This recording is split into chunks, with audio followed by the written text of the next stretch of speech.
അപ്പൊ എല്ലാവർക്കും കലകളിലെ പുതിയൊരു വീഡിയോക്ക് സ്വാഗതം. ഇന്നിപ്പോ നമ്മൾ നോക്കാൻ പോകുന്നത് മലയാളത്തിൽ തന്നെ സ്പിൻ ഓഫ് ഡിസർവ് ചെയ്തിരുന്ന ക്യാരക്ടറെ പറ്റിയിട്ടാണ്. അപ്പൊ നമ്മൾ കുറച്ച് സംഭവം നോക്കി വെച്ചിട്ടുണ്ട്. തുടങ്ങാൻ നമുക്ക്. സ്പിൻ ഓഫ് ഡിസർവ് ചെയ്യുന്നതെന്ന് പറയുമ്പോൾ ഈ ക്യാരക്ടേഴ്സിനെ സിനിമ എടുക്കണമെന്നല്ല, നമ്മള് ആ ക്യാരക്ടേഴ്സിനെ നമ്മൾ ആലോചിക്കുമ്പോൾ പണ്ട് കണ്ട പല സിനിമകളിലും ചില ക്യാരക്ടേഴ്സ് ഈ ക്യാരക്ടേഴ്സിന്റെ ഒരു മുഴുനീള സിനിമ കണ്ടിട്ടുണ്ടായിരുന്നെങ്കിൽ തോന്നിയ കുറച്ച് ക്യാരക്ടേഴ്സിനെ പറ്റിയിട്ടാണ്.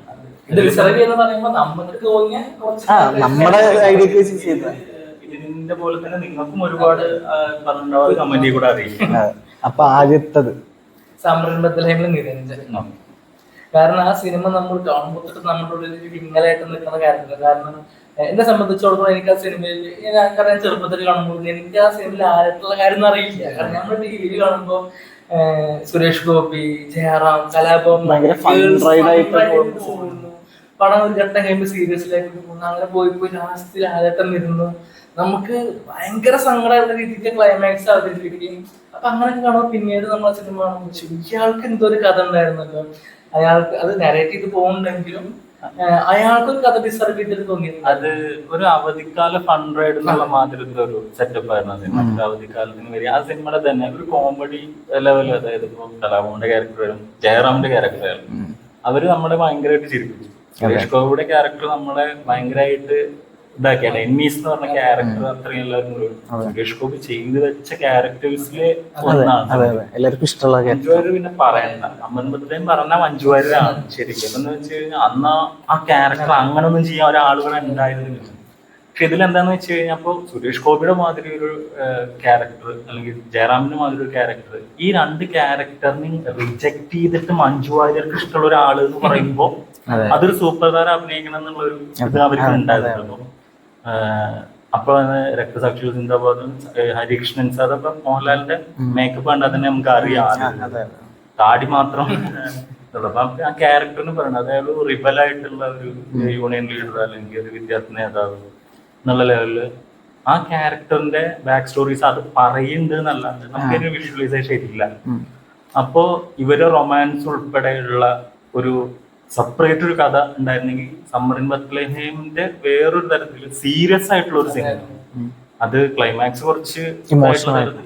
പക്ഷെ ആ നിരഞ്ജൻ എന്ന് പറഞ്ഞ ക്യാരക്ടർ അത്രയും തരത്തിലുള്ളായിരുന്നു. അപ്പൊ രഞ്ജിത്ത് എഴുതി വെച്ച ആ സംഗതി അത്രയ്ക്കും വലിയത് ഭീകരമായിട്ട് പെർഫോം ചെയ്തിട്ടുള്ള ഒരു ഏരിയ ആണ്. ഈ ഒരു കാര്യത്തില് എന്താ പറയാ പറയുമ്പോ ഇതിന്റെ റീമേക്ക്, അതായത് സമ്മർ ഇൻ ബത്ലഹേമിന്റെ ഒരു രണ്ടാം ഭാഗം വരുന്ന സിയാക്കോക്കറെ പറയുകയുണ്ടായി. പിന്നെ ചില ആൾക്കാർ ഇത് റീമേക്ക് ചെയ്യപ്പെടേണ്ട സിനിമകൾ റിസ്കിൽ കിടക്കുന്ന ഒരു സിനിമയാണ്. അപ്പൊ അതില് പിന്നീട് അതിനെ പറ്റിയൊരു ടോക്ക് ഉണ്ടായി. നിവിൻ പോളി, ദുൽഖർ സൽമാൻ, പൃഥ്വിരാജ് സുകുമാരൻ, പാർവതി, അതായത് നിവിൻ പോളി ജയറാമിന്റെ ക്യാരക്ടർ, ദുൽഖർ സുരേഷ് ഗോപിയുടെ ക്യാരക്ടർ, പൃഥ്വിരാജ് മോഹൻലാലിന്റെ ക്യാരക്ടറും, പാർവതി മഞ്ജുവാരുടെ ക്യാരക്ടറും, അല്ലെങ്കിൽ പുതിയൊരു ആള് ന്യൂ ഫേസ് പാർവതിയുടെ ക്യാരക്ടർ മഞ്ജുവാരുടെ ക്യാരക്ടർ ചെയ്യുന്നതാണ്. കലാഭവന്റെ ക്യാരക്ടർ സൗബിൻ ചെയ്യുന്നുള്ളതായിരുന്നു. പക്ഷെ അതാണ് അതിലത്തെ ഫസ്റ്റ് എന്താ പറയാ മിസ്കാസ്റ്റ് എന്ന് ഞാൻ പറയുന്നത്. അതിൽ ഒരു ഇതുമില്ല. എന്ന് വെച്ച് കഴിഞ്ഞാൽ ആ ക്യാരക്ടർ അത് ഭയങ്കര സംഭവമാണ്. പക്ഷെ അതുപോലെ തന്നെ ഒരു സംഭവം പറയാനുള്ളത്, ഈ ക്ലൈമാക്സ് അടുക്കുന്ന സമയത്ത് സുരേഷ് ഗോപിയുടെ കാര്യങ്ങൾ അറിയുന്ന ഒരാള് കലാഭവൻ മണിയാണ്. ഇത് പുതിയൊരു എഴുത്ത് സങ്കേതമാണ്. പുതിയൊരു എഴുത്ത് സങ്കേതം പൊതുവെ എല്ലാ റൈറ്റേഴ്സ് ഉപയോഗിക്കും. അതായത് വിറ്റ്നസ് ക്യാരക്ടർ എന്നാണ് ഈ സാധനത്തിന്റെ പേര്. അതായത് എല്ലാ സിനിമയിലും നായകനും നായികയും ഒന്നും ആയിരിക്കില്ല, പക്ഷെ എല്ലാ സംഭവങ്ങളും അറിയുന്ന ഒരാളുണ്ടാവും. ഇതിൽ ശരിക്കും കലാഭവനാണ്. അതുകൊണ്ടാണ് ക്ലൈമാക്സ് സോങ് ജയറാം അടിപൊളിയാക്കി കലാഭവൻ മണി. അതെ അതെ, കുന്നിമണിക്കൂട്ടിലുണ്ട്. ഇതിലത്തെ കാര്യം എന്താ പറയുന്നത് വെച്ച് കഴിഞ്ഞാൽ ജയറാമിന്റെ എല്ലാ തട്ടിപ്പുകളും കലമോണിക്കാറ്, സുരേഷ് ഗോപിയുടെ എല്ലാ കാര്യങ്ങളും കലമോണിക്കാറ്. ഇപ്പൊ ഈ മഞ്ജു വാര്യരായിട്ടുള്ള എന്താ പറയാ ആ സംഭാഷണത്തിൽ കൂടെ തന്നെ ഇവിടെ എങ്ങനെയാണ് കാര്യങ്ങൾ എന്നുള്ളത് മഞ്ജു വാര്യർ കലാഭവൻ വഴിയാണ് അറിയുന്നത്. അപ്പൊ എന്താണെന്ന് വെച്ച് കഴിഞ്ഞാൽ ലാസ്റ്റ് ഒക്കെ എത്തുമ്പോ ഇത് ഈ കല്യാണം നാളെ നടക്കില്ല എന്നുള്ളത് കലാഭവനിക്ക് അറിയാം. അപ്പൊ എന്താണെന്ന് വെച്ച് കഴിഞ്ഞാൽ ആ ബിസിനസ് ക്യാരക്ടറിന്റെ ഇമോഷനാണ് പ്രേക്ഷകനെ തൊടുക എന്നുള്ളതാണ് സംഭവം. അയാൾ കരയുമ്പോ നമ്മൾ കരയും, അയാൾ ചിരിക്കുമ്പോ നമ്മൾ ചിരിക്കും എന്നുള്ള സംഗതിയാണ്.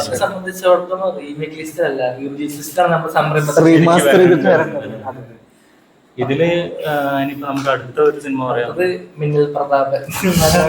വീണ്ടും സുരേഷ് ഗോപി.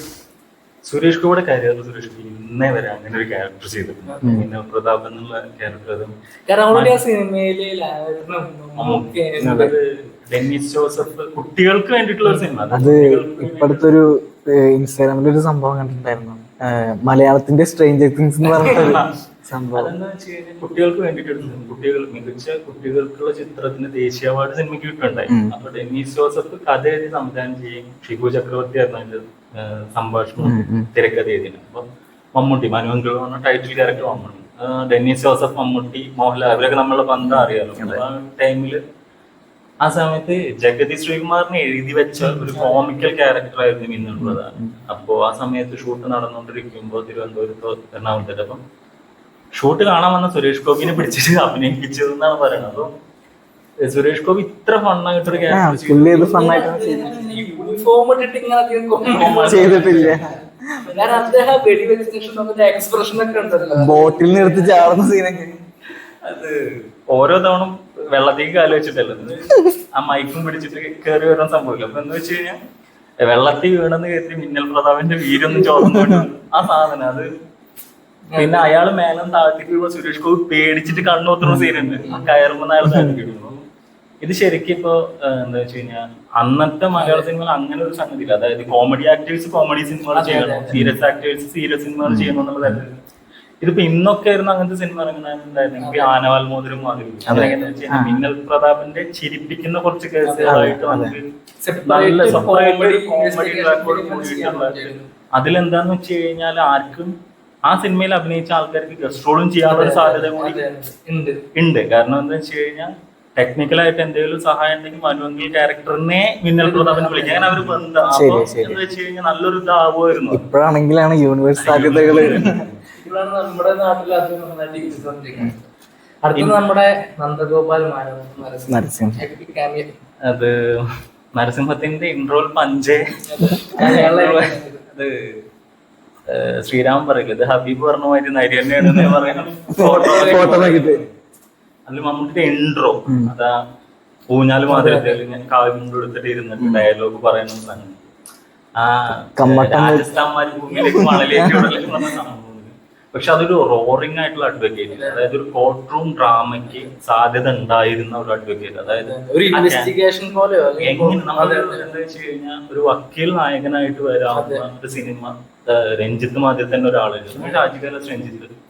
അപ്പൊ രഞ്ജിത്തിന്റെ കയ്യിൽ നിന്ന് അങ്ങനത്തെ ഒരു പവർഫുൾ ആയിട്ടൊരു ക്യാരക്ടർ എന്നാണ്, അതായത് ഒരു സ്റ്റാൻഡ് അലോൺ ഫിലിം ഡിസേർവ് ചെയ്യണത് വലിയ കാര്യം. ഇനിയിപ്പോ ഏതെങ്കിലും ഇൻവെസ്റ്റിഗേഷൻ ഫിലിമിലെ ക്യാരക്ടറിനെ കൊണ്ടു വെച്ചാൽ മതി. പിന്നെ ഈ പറഞ്ഞ മാതിരി സാധ്യത അതിലും ഞാൻ പറഞ്ഞു, മോഹൻലാൽ തീർച്ചയായിട്ടും ക്യാരക്ടറിലേക്ക് വരാം, അതിന് അത്രയും സാധ്യത ഉണ്ടായിരുന്നു, അതും ചെയ്യാമായിരുന്നു തോന്നിയ സംഗതി. അടുത്തത് കുറച്ചും കൂടി ഫണ്ണായിട്ടുള്ള സാധനങ്ങൾ നമ്മുടെ ശത്രുഘ്നൻ. അതാ ഞാൻ പറഞ്ഞില്ലെങ്കിൽ പ്രശ്നം, ഞാൻ ശത്രു.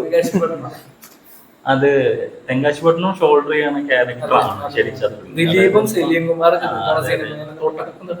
അവസാനം വരെ ഷോൾഡർ ചെയ്യുന്നു. അതിലിപ്പോ പറഞ്ഞ സുരേഷ് ഗോപി അങ്ങനെ ചെയ്ത് കണ്ടിട്ടില്ലാത്ത ഒരു ക്യാരക്ടറാണ്.